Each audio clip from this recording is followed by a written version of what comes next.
नमस्ते।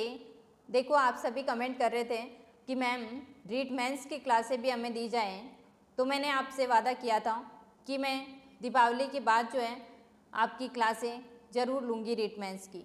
दीपावली का त्यौहार आप सभी ने जो है बहुत अच्छे से मनाया होगा। माँ लक्ष्मी का आशीर्वाद हमेशा आप पर बना रहे।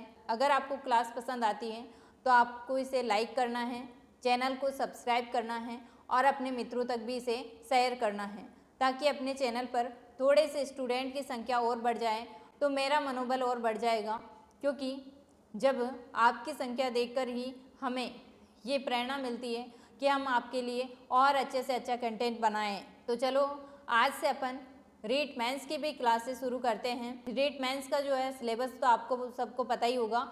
आप सभी पढ़ रहे हैं तो आपको रीट मेंस का सिलेबस पूरी तरह से पता होगा। ये अपडेट आई है कि भाई जनवरी के अंदर एग्ज़ाम होगा। जिसका रीट क्लियर हो गया था प्री वाला, वो अब मेंस की तैयारी कर रहे हैं। देखो, फॉर्म की डेट तो आ जाएगी, आपसे जो है फॉर्म भी भरवा लिए जाएंगे, एग्ज़ाम भी करवा देंगे जल्दी ही, सिलेबस भी दे देंगे। परंतु आपका जो है इतना बड़ा सिलेबस होता है कि आप उसे कुछ समय के अंदर उसको कवर नहीं कर पाओगे। ठीक है, तो आपको क्या करना है, अभी से तैयारी करनी है पुराने सिलेबस के अकॉर्डिंग ही।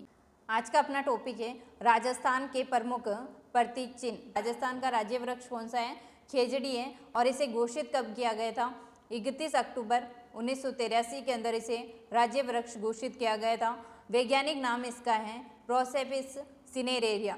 ठीक है, तो इस तरह से भी अपन याद रख सकते हैं। रेरिया आ रहा ना पीछे शब्द, रेरिया से अपन को एरिया याद रख लेना है। और अपन ऐसे याद रख सकते हैं कि हमारे जो एरिया है, अपना जो क्षेत्र है, वहाँ पर जो है वृक्ष कौन से पाए जाते हैं? ज़्यादातर खेजड़ी के। पर एरिया से रेरिया शब्द जुड़ रहा है, तो इस तरह से अपन को याद हो जाएगा कि वैज्ञानिक नाम है खेजड़ी का प्रोसेपिस सिनेरेरिया। खेजड़ी को कहा जाता है राजस्थान का कल्प वृक्ष और राज्य गौरव और थार का गौरव। कुछ और भी नाम हैं, अलग अलग क्षेत्र के अंदर अलग अलग नाम से जाना जाता है खेजड़ी को। तो स्थानीय भाषा के अंदर इसे कहा जाता है सिमलो या जाटी। ठीक है, और वेदों के अंदर इसे कहा जाता है सम्मी। तो खेजड़ी को वेदों में क्या कहते हैं? सम्मी। तमिल के अंदर इसे कहा जाता है पैमय। ठीक है, और सिंधी भाषा के अंदर इसे कहा जाता है छोकड़ो। ठीक है, छोकड़ो कहा जाता है। और कन्नड़ के अंदर इसे कहते हैं बनी। ठीक है, कन्नड़ में तो 2 ने आ रहा है, इधर बनी में भी 2 ने आ रहा है, तो इस तरह से इसको याद रख सकते हैं। कन्नड़ के अंदर इसे कहा जाता है बनी। ठीक है, ट्रिक से अगर आप याद रखना चाहें तो ये मैंने छोटी सी ट्रिक बनाई है, ज़्यादा अच्छी तो नहीं बनी है, पर फिर भी अगर आपको याद रहे तो आप इससे याद रख सकते हैं। वेस तब सींचो कन्नड़ में बनी को। वेस से याद हो जाएगा, वे से वेदों के अंदर इसे कहते हैं, से हो जाएगा वेदों में इसे कहा जाता है सम्मी। ठीक है, वेस तप से तमिल में हो जाएगा पैमय, और सी छो से याद हो जाएगा सिंधी के अंदर इसे छोकड़ा कहा जाता है, और कन्नड़ में इसे बनी कहा जाता है। ठीक है, तो इस तरह से अपन को ये सारे नाम याद हो जाएंगे। ठीक है, और खेजड़ी के जो पत्तों का चारा होता है उसे अपन कहते हैं लूम। ठीक है, खेजड़ी का जो फल होता है उसे कहते हैं सांगरी। सूखने के बाद इसके फल को कहा जाता है खोका। खेजड़ी की जो पूजा की जाती है वो विजयदशमी के अवसर पर की जाती है। विजयदशमी यानी दशहरा। ठीक है, दशहरा के दिन जो है खेजड़ी की पूजा की जाती है। सेलेस्ट्रेना जो है ये कीड़ा खेजड़ी के ऊपर लगता है, और इस खेजड़ी पर एक कवक लगता है जिसका नाम है गाइकोट्रमा। ठीक है, सेलेस्ट्रेना ये तो कीड़ा है, और गाइकोट्रमा जो है ये कवक है। ये एक कीड़ा है और ये कवक है, दोनों मिलकर के इस खेजड़ी के पेड़ को नुकसान पहुंचाते हैं। खेजड़ी पर कैसे कीड़े लगते हैं? सेलेस्ट्रेना।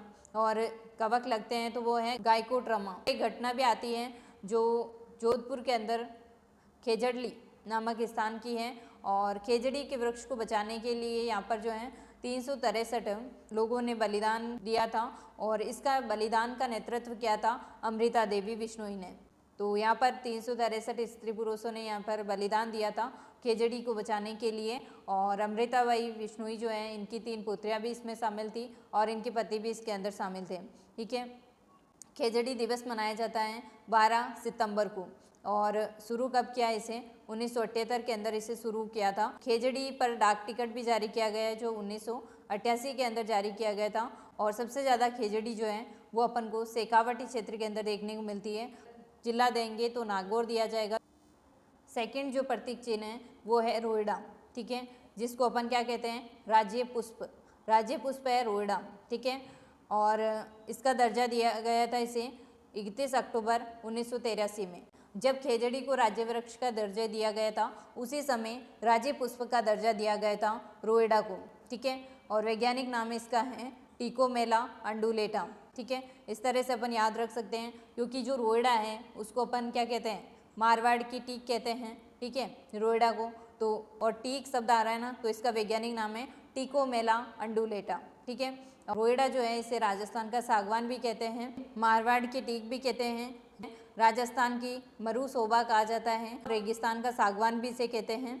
रोएड़े का जो फूल होता है वो किस रंग का होता है, हिरमिच रंग का होता है, ठीक है। रोएड़े वृक्ष को नुकसान कौन पहुंचाता है, तो जरविल नामक एक चूहा होता है जो कि इस रोएड़े के वृक्ष को जो है नुकसान पहुंचाता है। बंदूक की जो बट होती है उसको बनाने के लिए रोएड़े की लकड़ी का प्रयोग करते हैं। नेक्स्ट प्रतीक चिन्ह है ऊंट। ऊंट को राज्य पशु का दर्जा दिया गया है और ये कौन सी श्रेणी का है, तो पशुधन श्रेणी का है, ठीक है। दो श्रेणियां हैं, एक तो वन्य जीव की श्रेणी का और एक है पशुधन श्रेणी का, ठीक है। तो वन्य जीव श्रेणी का जो है राज्य पशु वो तो है चिंगारा, और जो पशुधन श्रेणी का है वो है ऊंट, ठीक है। इसकी अधिसूचना जारी की गई थी 19 सितंबर 2014 को। देखो अधिसूचना हो गई थी जारी 19 सितंबर 2014 को, और 30 जून 2014 को जो है इसको राज्य पशु घोषित कर दिया गया था, यानी घोषणा हो गई थी। राज्य पशु कब घोषित किया गया, तो 30 जून 2014 आएगा डेट। और वैज्ञानिक नाम जो है इसका कैमल्स डेमोडेरियस है।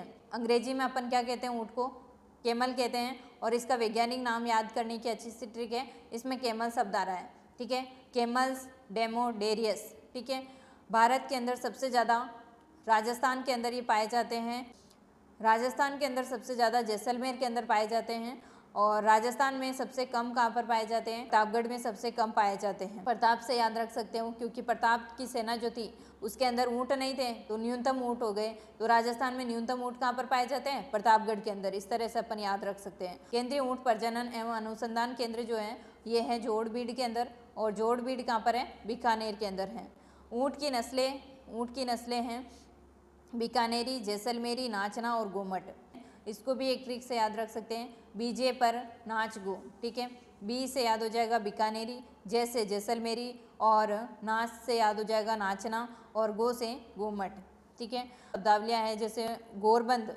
गोरबंद क्या होता है, तो ऊँट का जो आभूषण होता है उसको कहते हैं गोरबंद। उस्ता कला क्या है, उस्ता कला जो है ये भी ऊँट से संबंधित है। ऊँट पर सोने और चांदी की नक्काशी की जाती है जिसको अपन उस्ता कला कहते हैं। ऊँट की जो बच्ची होती है उसको कहते हैं टोलड़ी, और ऊँट का जो बच्चा होता है नर जिसको अपन कहते हैं टोलड़िया।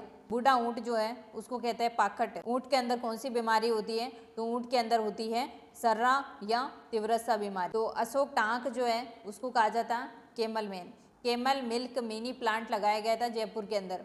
राजस्थान में ऊँट लाने का श्रेय किससे जाता है, तो बाबूजी को जाता है। महाराजा गंगा सिंह के पास जो है 1889 के अंदर ऊँट से सुसज्जित एक सेना थी जिसको गंगा रिसाला कहते हैं, ठीक है।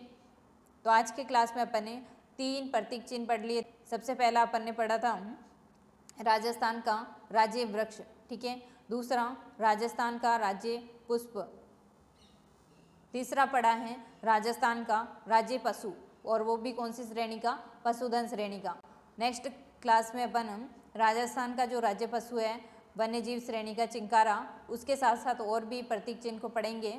मिलते हैं नेक्स्ट क्लास में, तब तक के लिए जय हिंद जय भारत।